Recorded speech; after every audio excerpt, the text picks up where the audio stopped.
अस्सलाम वालेकुम स्टूडेंट, आप देख रहे हैं मेरा यूट्यूब चैनल तालीम और तरबियत की दुनिया। मैं हूं मोहम्मद यासिर। क्वेश्चन नंबर 9 है, वो इसने क्या हुआ है कि ए बी सी डी एक फिगर है जो कि एक रम्बस है। वो कह रहा है कि ए बी सी डी एक रम्बस है जिसमें हमारे पास वो कह रहा है यहाँ पर जो एंगल उसने दे दिया 2x प्लस 50 3 डिग्री दे दिया है और 3x प्लस 7 डिग्री दे दिया ये दे दिया। उसके अलावा वो ये कह रहा है कि जो डायगनल है ए सी एक डायगनल है, डी बी एक डायगनल का ये होता है कि जब भी कोई एक स्फीयर होता है या रेक्टेंगल होती है, जब उसके क्रॉस वाले एंगल यूँ आप लाइन लगा दो तो जो यूँ क्रॉस में लाइन होती है उसे डायगनल कहते हैं। तो ये ए सी डायगनल है, डी बी डायगनल है। तो ये कह रहा है कि जो ए सी है वो और डी बी एक दूसरे को ई पर कट करते हैं। ठीक है, ये जो 90s में लिखा है मैंने, ये आपको मैं बताता हूँ क्यों लिखा है, ये फिगर में नहीं लिखा हुआ।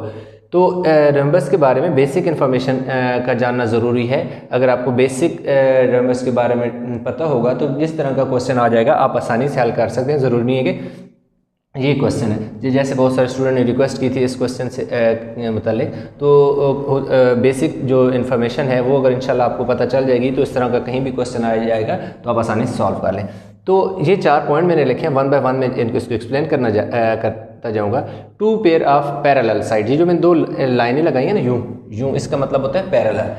ये जो यूँ पैरेलल, ये जो डबल लाइन है इसका मतलब होता है पैरेलल। आगे मैंने साइड लिखा है कि 2 जो पेयर होते हैं वो पैरेलल साइड के होते हैं। ए बी जो है और वो सी डी पैरेलल है, और दूसरा पेयर ये होता है कि ए डी और बी सी पैरेलल है। अब अगर देखो ए डी ये जो लाइन है इसके ऊपर सिंगल एरो लगा हुआ है, इस तरह डी बी सी के ऊपर सिंगल एरो लगा हुआ है, इसका मतलब है कि ये दोनों आपस में इक्वल हैं। इसी तरह ए बी को देखें, यहाँ पर 2 एरो है, यहाँ सी डी पे देखें 2 एरो है, इसका मतलब है कि ये वाली साइड 2 एरो वाली साइड की इक्वल है। Opposite angles are equal. तीसरी बात कि ये वाला एंगल जो है ए पर बनने वाला एंगल जो होगा, जो यहाँ से यहाँ तक बनेगा वो यहाँ से यहाँ तक बनने वाला सी के इक्वल होगा। इसी तरह जो डी है, यहाँ से यहाँ तक जो एंगल है वो यहाँ से यहाँ तक बी के एंगल के इक्वल होगा। That is 4th point. Diagonals bisect each other at right angle, के जो डायगनल होते हैं, जैसे हमारे पास ए सी है और डी बी है, तो ये एक डायगनल है, दूसरा ये जो डायगनल है, तो इन पर यहाँ पर बनने वाले जो 4 एंगल हमारे पास होते हैं they are always equal to 90 degree. Right angle का मतलब होता है 90 डिग्री। तो कह ये जो होंगे 4 पॉइंट, इन पर बनने वाले एंगल जो है यहाँ पर ये एंगल इक्वल होंगे। आई होप कि यहाँ तक बात क्लियर होगी। तो चले हम क्वेश्चन जो उसने कहा था find the value of x की वैल्यू हमने फाइंड करनी है। तो हाँ, हम ये करते हैं कि लिखेंगे C D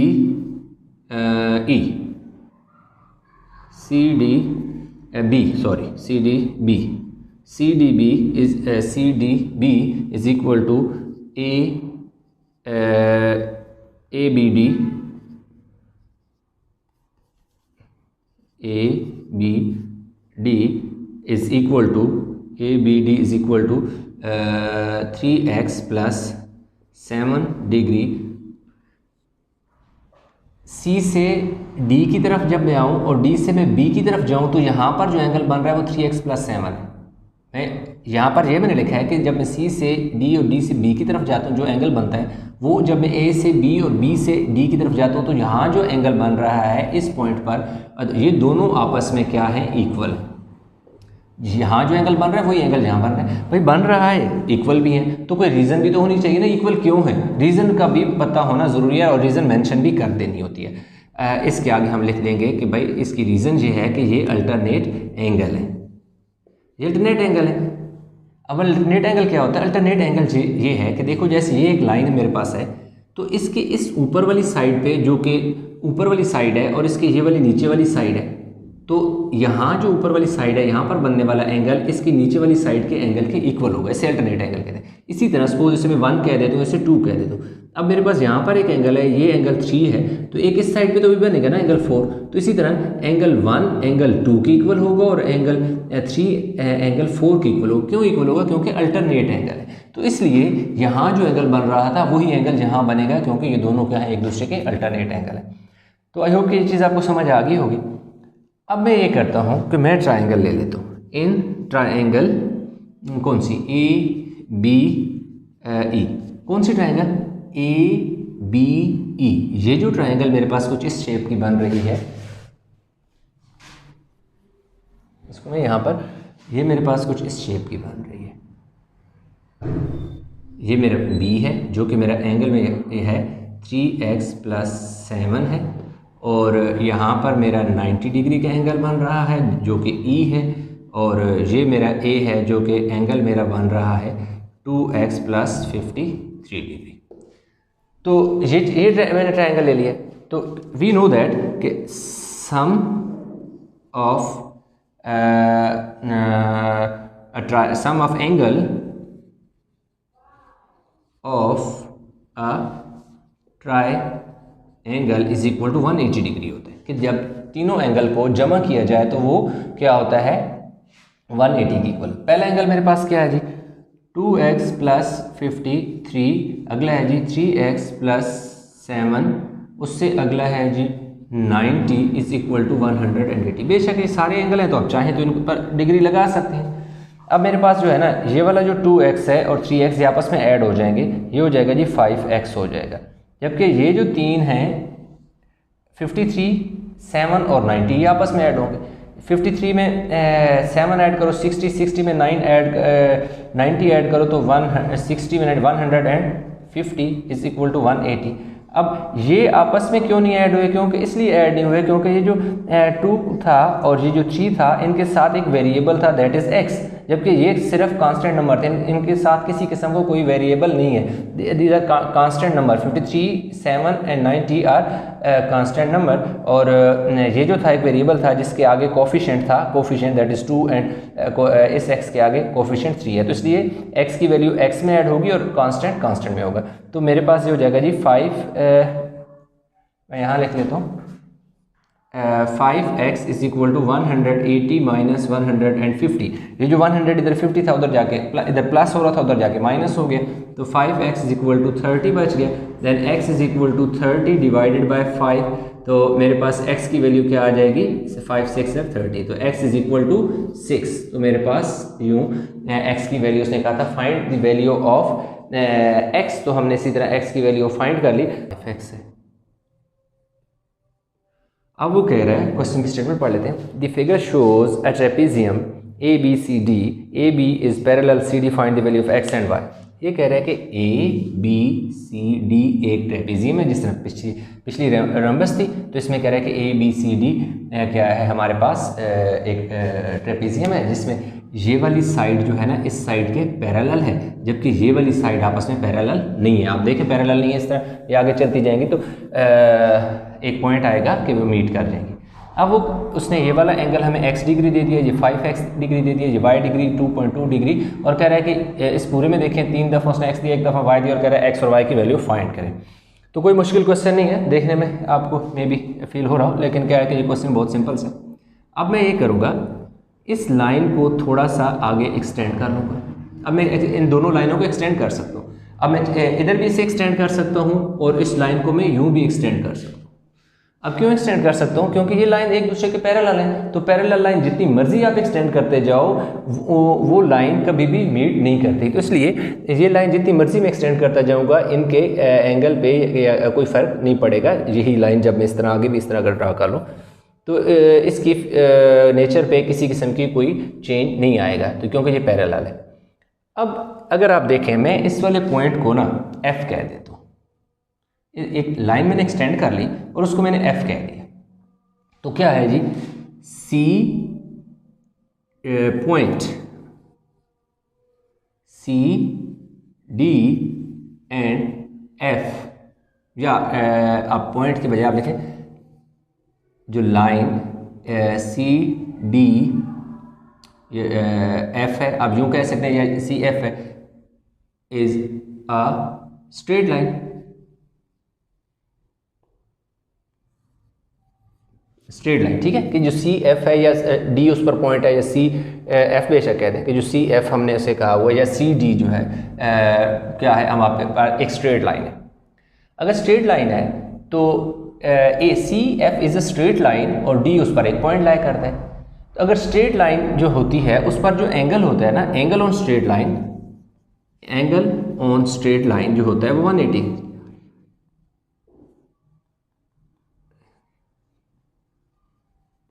angle of straight line जो है वो इक्वल होता है 180 डिग्री के।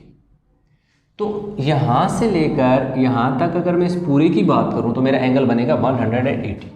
तो इसको मैं ये लिखूँगा कि जो मेरे पास एंगल बन रहा है 5x प्लस x, यहाँ पर मेरा x आएगा, ये 180 की इक्वल होगा। अच्छा ये 5x है तो ये x मैंने क्यों लिखा है, इसकी भी एक रीज़न है, मैं यहाँ पर मेंशन कर देता हूँ ताकि F D A is equal to B A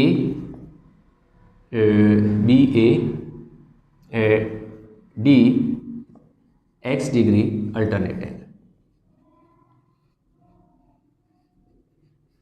angle है।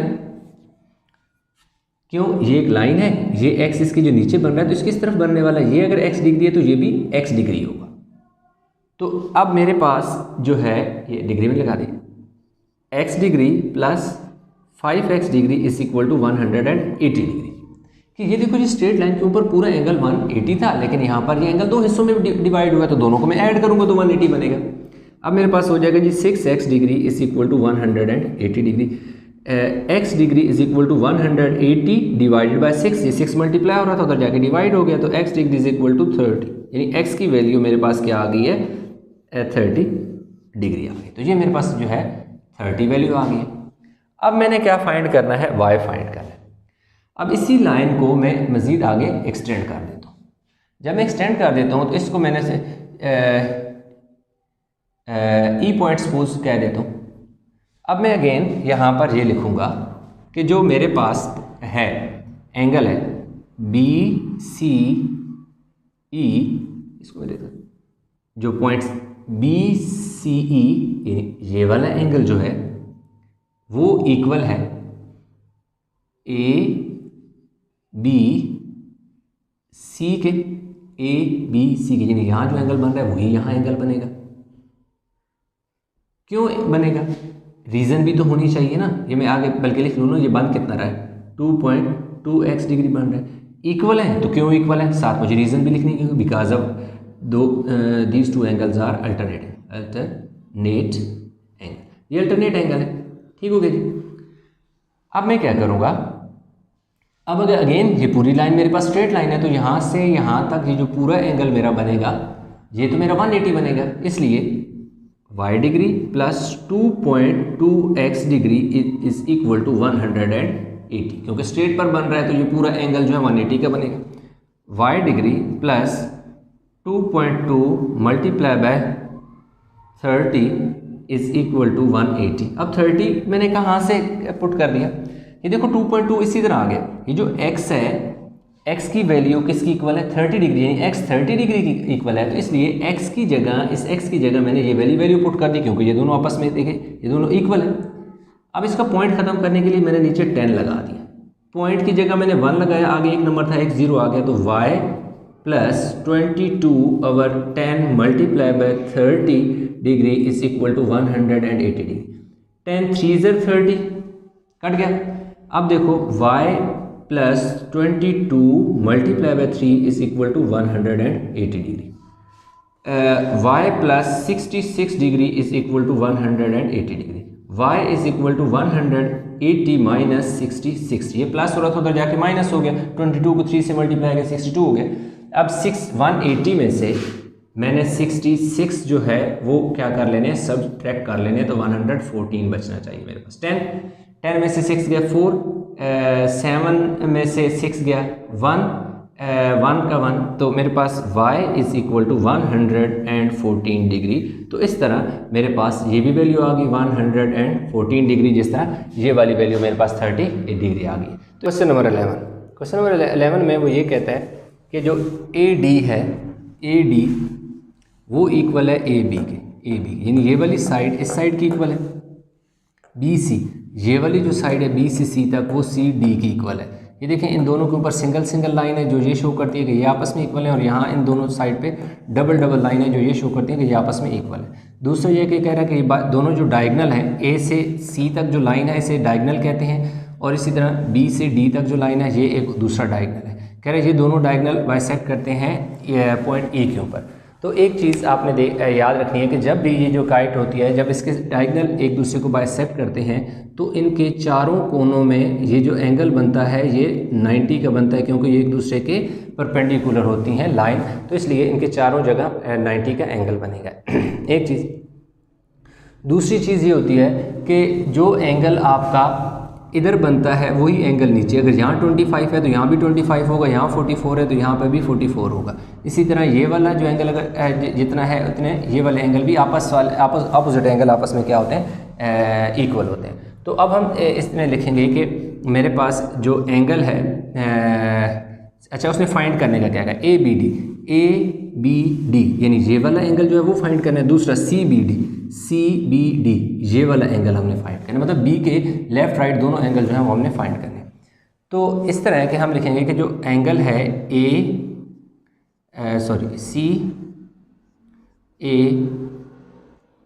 D is equal to C A B is equal to 25 degree. अब देखो किस तरह समझनी है ये चीज़।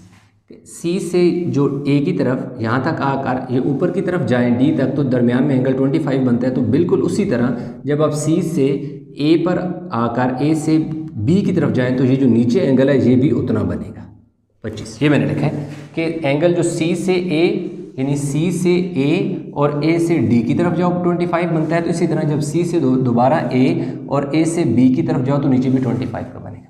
दूसरी बात कि एंगल जो है हमारे पास ए सी से डी की तरफ जाओ और फिर ए सी से बी की तरफ जाओ तो ये भी एंगल सेम बनेगा। दोबारा मैं इस चीज़ को बताता हूँ कि ये ए से सी की तरफ गया, मैं सी से मैं डी की तरफ गया तो दरमियान में एंगल 44 आया। इसी तरह जब मैं ए से सी और सी से डी के बजाय बी की तरफ आऊँगा तो यहाँ पर भी जो एंगल आएगा ये भी 44 होगा, क्योंकि ये जो डायगोनल होता है ना, ये डायगोनल यहाँ पर जो एंगल होता है उसे दो बराबर हिस्सों में कट कर देता है। पूरे जो एंगल होता है, अगर पूरा एंगल दिया होता तो हम उसे काट कर दो बराबर हिस्सों में तकसीम कर देते। तो ये भी हमारे पास कितना है 44 डिग्री होगी। ठीक हो गई। तो इस तरह मैं ऐसा करता हूँ कि यहाँ पर ये वाली जो है ना ले लेता हूँ, दो ट्राइंगल इसमें से मैं निकाल रहा हूँ, ए ई बी और दूसरी मैं निकाल रहा हूँ इससे बी सी ई। यहाँ पर तो 90 का एंगल बन रहा है, इधर भी यहाँ 90 का एंगल बन रहा है, यहाँ जो है वो 25 बन रहा है और यहाँ 44 बन रहा है। ये एंगल जो हमने फाइंड करना है, तो पहले हम क्या लिखेंगे कि इन ट्राइंगल ये वाली लेते हैं A B E, in triangle A B E, ये ट्राइंगल का निशान होता है डेल्टा की तरह का ये। ठीक हो गई। इसमें हमें पता है क्योंकि ट्राइंगल है तो इसलिए we know that measurement angle A plus measurement angle B plus measurement angle E is equal to 180। यानी ट्राइंगल के एक दो तीनों एंगल को ऐड करो तो 180 के इक्वल होता है। ए जो है वो हमारे पास कितना है जी 25 डिग्री है, एंगल बी हमने फाइंड करना है, ई जो है वो 90 डिग्री है और ये टोटल 180। अब 90 में 25 ऐड कर दो तो हमारे पास बन जाएगा 115 is equal to 180। Measurement angle B is equal to 180 में से 115 क्या करेंगे माइनस कर लेंगे, तो हमारे पास मेजरमेंट एंगल बी जो है वो बन जाएगा 65 डिग्री। यानी यहाँ पर जो एंगल है ये 65, यानी ये वाला पोर्शन 65 आ गया। सही हो गया जी। अब हमारे पास जो है हमने क्या करना है, ये वाला पोर्शन निकालना है, तो हम ये वाली ट्राइंगल ले लेंगे। अब इधर लिखेंगे जी in triangle B C D B C E है तो measurement angle B, measurement angle C, measurement angle E is equal to 180। क्योंकि ट्राइंगल है तो इसके तीनों एंगल का जो सम है 180 के इक्वल होगा। वैल्यू पुट कर दो। बी जो है वो हमने फाइंड करना है, सी जो है वो 45 है, ई जो है वो 45 नहीं 44 सॉरी ये कितना है जी 44 है। कितना है 44 इज़ इक्वल टू 180। तो measurement angle B is equal to 180 में पहले इनको ऐड कर लेते हैं। ये हमारे पास आ जाएगा जी 134 इज़ इक्वल टू 180। तो measurement angle B is equal to 180, ये 134 उधर जाके क्या हो गया, माइनस हो जाएगा। तो 134 जब हम निकाल देंगे 180 में से तो हमारे पास पीछे कितना बच जाएगा, 46 बच गया। तो ये वाली साइड हमारे पास 46 आ गई। अब उसने हमें क्या कहा हुआ था, ए बी डी कितना आ गया जी, 65 आ गया। सी बी डी ये कितना आ गया जी, 46 आ गया। यानी यहाँ पर एंगल बन रहा है सी बी ई का देखें, या सी बी से ऊपर डी तक पॉइंट तक चले गए, बात एक ही है। यानी यहाँ पर रुकें तब भी 45 बनेगा और इस लाइन को ऊपर तक ले जाएं तब भी, क्योंकि ये एक डायगोनल है, स्ट्रेट लाइन है। तो इसमें क्या है, तो हमारे पास दो एंगल थे, वो हमने इसमें क्या कर लिए, फाइंड कर लिए। उसका क्वेश्चन नंबर जो है 12 कहता है कि in a rectangle A B C D, कह रहा है क्वेश्चन नंबर 12 में कि A B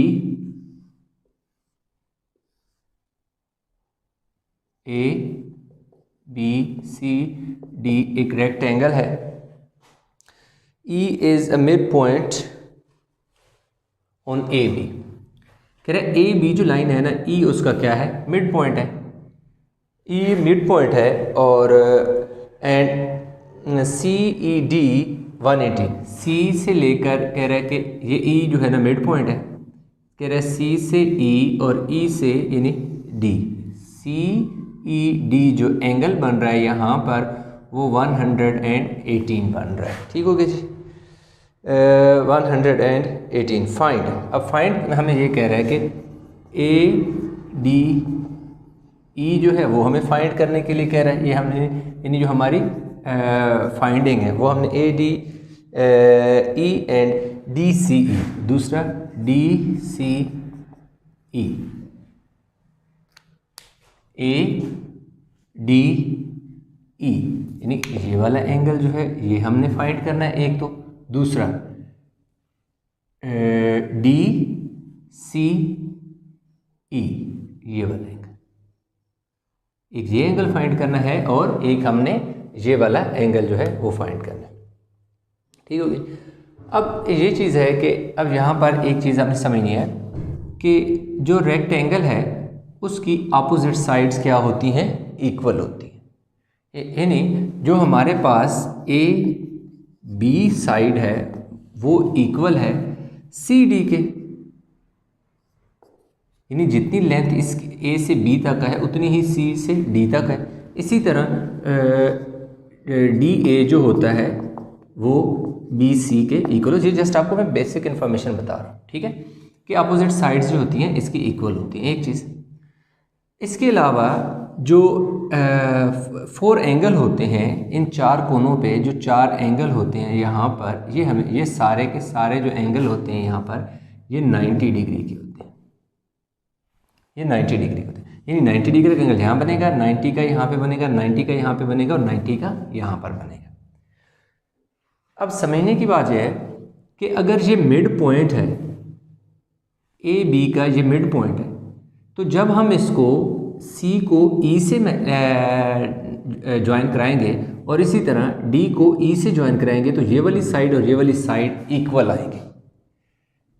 as E is a mid point of A B, E is a midpoint of AB, so therefore CE is equal to ED। ये आपने हमने बताना है कि अगर ये A B का E मिड पॉइंट है तो लाजमी बात है जितना C से ये दूर होगा E पॉइंट, इतना ही D से भी ये E पॉइंट दूर होगा।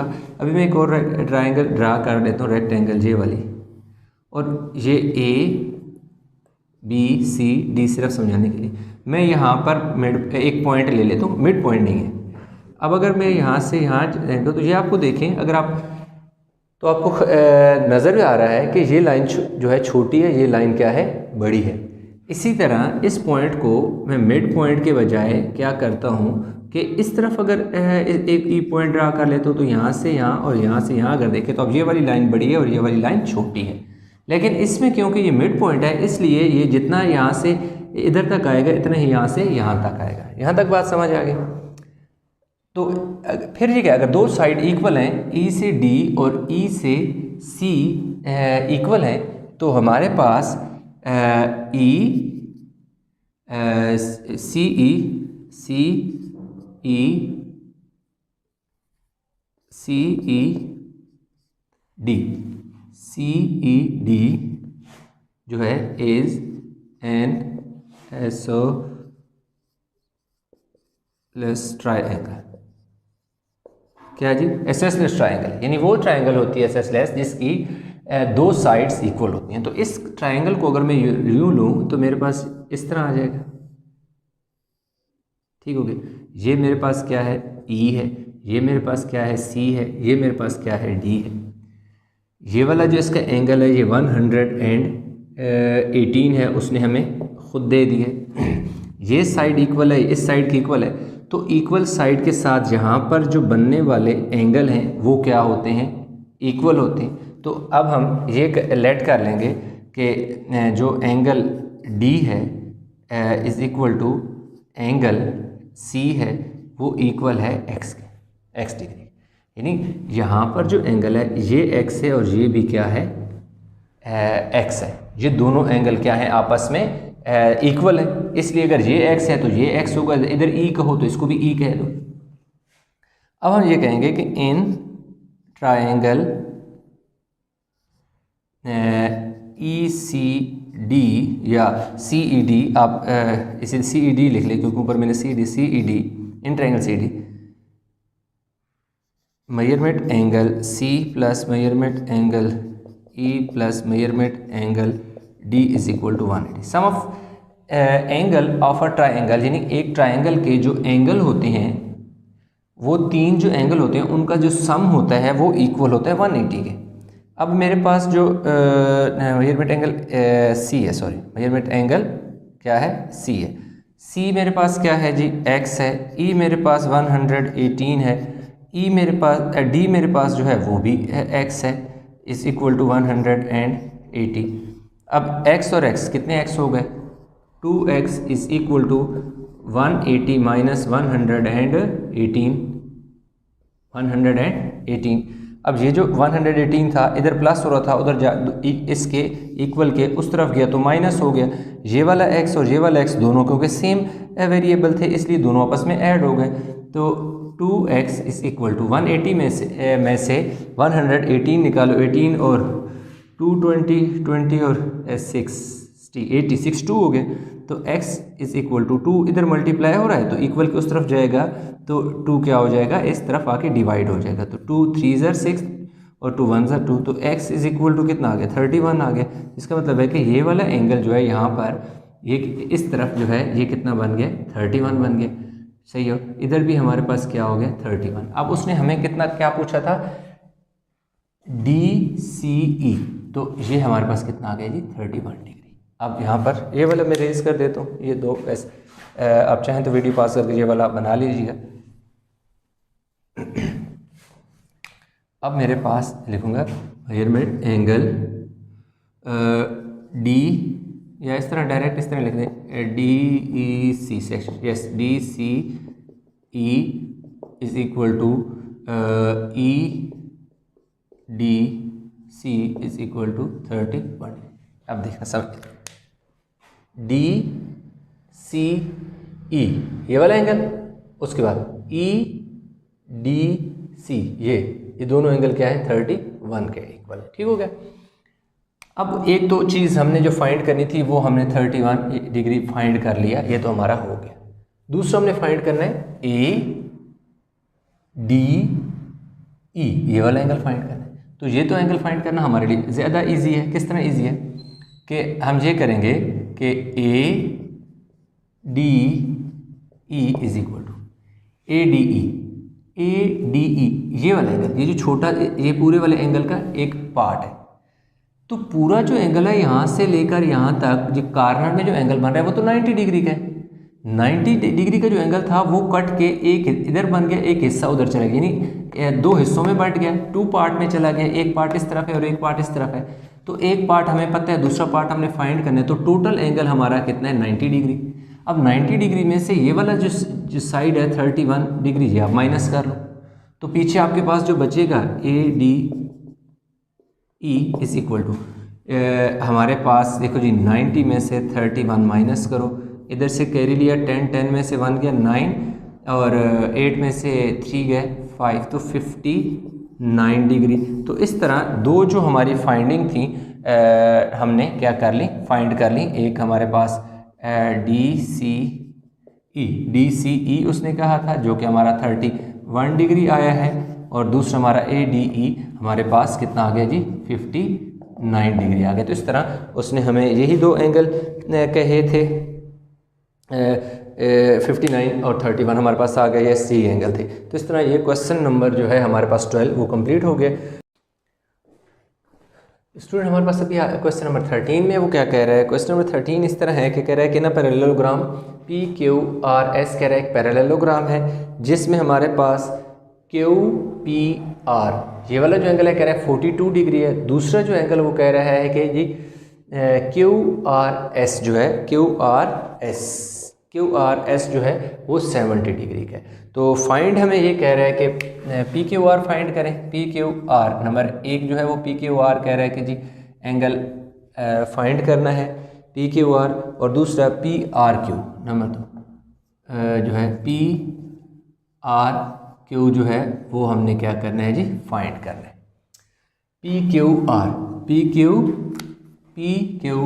यानी ये जो एंगल है ना ये पूरा, एक तो हमने ये वाला एंगल फाइंड करना है, दूसरा वो ये कह रहा है कि ये जो जगह है ना यहाँ से यहाँ तक जो एंगल है ना वो फाइंड करना है।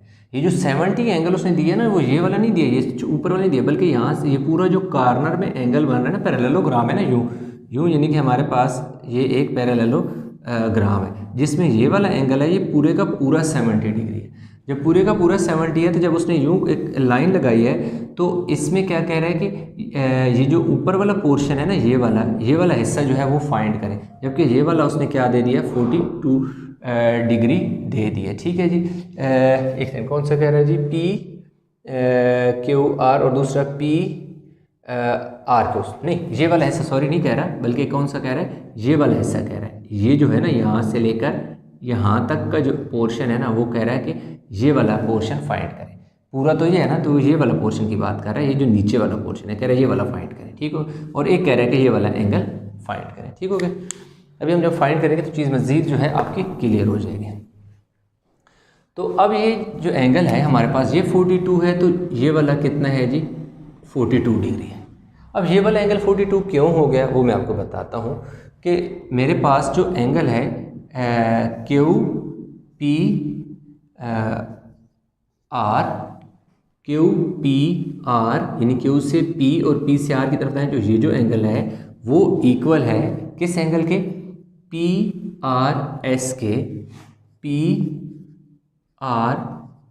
के जो कि कितने हैं दोनों 42 हैं। अब 42 क्यों है, क्योंकि दोनों अल्टरनेट एंगल है, अल्टरनेट एंगल। ठीक हो गया जी। यानी यूँ लाइन है, एक इस तरफ जो एंगल बन रहा है और एक इस तरफ बन रहा है, तो यहाँ पर एंगल जो बनने वाला एंगल इस एंगल की इक्वल होता है।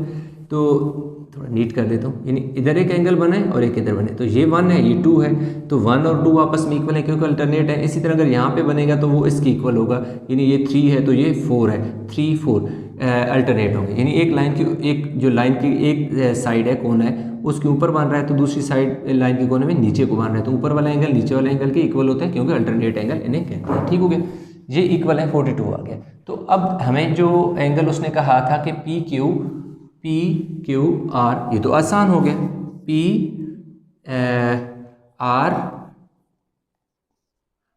PRQ इज इक्वल टू, अब देखिए ये जो पूरा का पूरा यहाँ से यहाँ तक एंगल है ये 70 है, इसका ऊपर वाला पोर्शन 42 है, तो टोटल एंगल कितना है जी 70 है।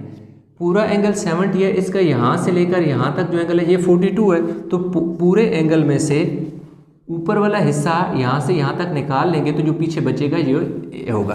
तो PRQ is equal to 28 degree होगा। ठीक है जी। कैसे, 70 में से 42 क्या कर लो माइनस कर लो, 10 में से 2 गया 8, 6 में से 4 गया 2, तो 28 डिग्री।